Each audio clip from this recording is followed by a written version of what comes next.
আজ 28 এপ্রিল 2024 বিশ্বের সর্বোচ্চ দাওয়াদাহে আমরা সবাই একত্রিত হয়েছি। স্কুল কেন্দ্রিক একটা ভালোবাসার বন্ধনকে কেন্দ্র করে, যেটা আমরা সারা দিন ধরে উপভোগ করেছি। এখান থেকে বিদ্যালয়ে গিয়েছি, বিদ্যালয় কক্ষে ঠিক সেই পুরানো দিনের মতো আমরা শ্রেণীকক্ষে বসে আমরা পরস্পরের বক্তব্য আমরা তুলে ধরেছি এবং সেখানে অনেক কথাই ভেসে এসছে। তবু প্রথমটা বলি, পুরানো সেই দিনের কথা ভুলবি কিরে ভাই। তো সেই পুরানো দিনের যে ভালোবাসা আমরা আজও ধরে রাখতে পেরেছি, এটা আমাদের কাছে অনেক বড় কথা।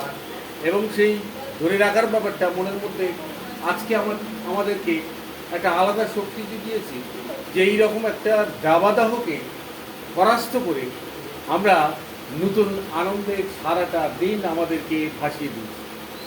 এবারে দ্বিতীয় কথা হচ্ছে যে life is short, death is sure, but charm is best. জীবনটা খুব ছোট, সংক্ষিপ্ত, আমাদের মৃত্যু অনিবার্য, কিন্তু আমাদের এই যে জীবনের আকর্ষণ, এটা ভাষায় প্রকাশ করা যাবে না কত বড় এবং কত বিস্তৃত।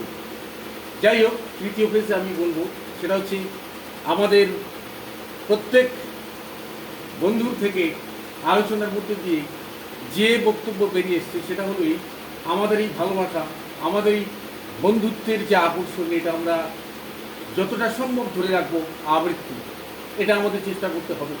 এবং সেই মর্মে অনেক কথাই ভেসে এসছে। আমি শুধু সংস্কৃতে একটা শ্লোক উচ্চারণ করে বলবো, উৎসবে ব্যাসনে চৈব রাজোদ্ধারে শতানিশ্চ রাষ্ট্র বিপ্লবে যস্তিষ্ঠতি সবান্ধব। এই যে শ্লোক, এই যে শ্লোকের অর্থ, যে বিপ্লবে রাজোদ্ধারে হোক আর রাষ্ট্র বিপ্লবে হোক আর বন্ধুর বিপদে হোক, অথবা কোনো রাজনৈতিক অবক্ষয়ের সময় হোক, আমরা যেন একে অপরের সঙ্গে থাকতে পারি। এইটা হচ্ছে আমাদের মূল কথা, যেটা আমাদের বক্তব্যের মধ্যে দিয়ে ভেসে। আর সেখানে আমাদের পুরনো দিনের অনেক স্মৃতি কথা আমরা আলোচনার মধ্যে এনেছি। আমরা দেখেছি যে আমাদের অনেক প্রতিষ্ঠাতা, যারা তাদের বিশাল কিছু দিয়ে স্কুলটাকে প্রতিষ্ঠিত করেছিলেন, তার মধ্যে আমরা নাম শুনলাম নীল মণ্ডল, তারুণ কৃষ্ণ মণ্ডল, আমাদের চিরঞ্জীব বৈরাগী মহাশয়, আমাদের নবকিশোর মণ্ডল মহাশয় এবং নবকিশোর রায় এবং আমাদের সন্ন্যাসী রায় মহাশয়। তার সাথে সাথে আমরা যে বিখ্যাত মাস্টারমশাই, যেমন আমাদের মাকালবাবু, যিনি জুতো করতেন না, একজন আদর্শ শিক্ষক, গোড়াচাঁদ মণ্ডল, যেমন আমাদের আমরা অনেক মাস্টারমশাইয়ের নাম করতে পারি, আমাদের রঞ্জিত বাবু খুব কাছাকাছি।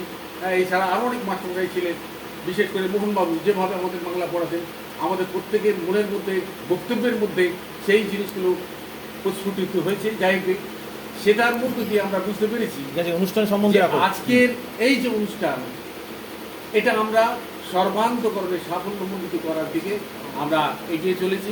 প্রায় সেই মুহূর্তে আরও দু একটা কথা বলব, যে আজকে আমাদের মধ্যে যারা অনুপস্থিত, অর্থাৎ যে সকল বন্ধু স্ত্রী বা স্ত্রীগণ আসেনি, তারা যেন ভবিষ্যতে এই ভুলটা না করে। আর যদি তেমন তেমন কোনো অসুবিধা থাকে আগে থেকে জানায়, যদি মারাত্মক কিছু অসুবিধা থাকে সেটা মানতেই হবে। আর যে বন্ধু বলছিলেন, যদি সেখানে মেজরিটি সংখ্যক একই বক্তব্যে তারা রাজি হয়, তাহলে আমরা অবশ্যই আমাদের এই বছরে দুবার হোক আর একবার হোক, আমরা সেটাকে অ্যাভেল করবই এবং এইভাবে আমরা মিলিত হব।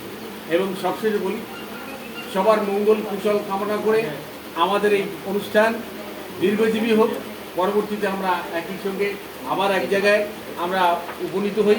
এবং শেষ কথা বলি, শুভায় ভবতু মঙ্গলম মঙ্গলম, এইটুকু বক্তব্য রেখে আমার ক্ষুদ্র বক্তব্য, ক্ষুদ্র নিবেদন এখানে শেষ করছি। ধন্যবাদ।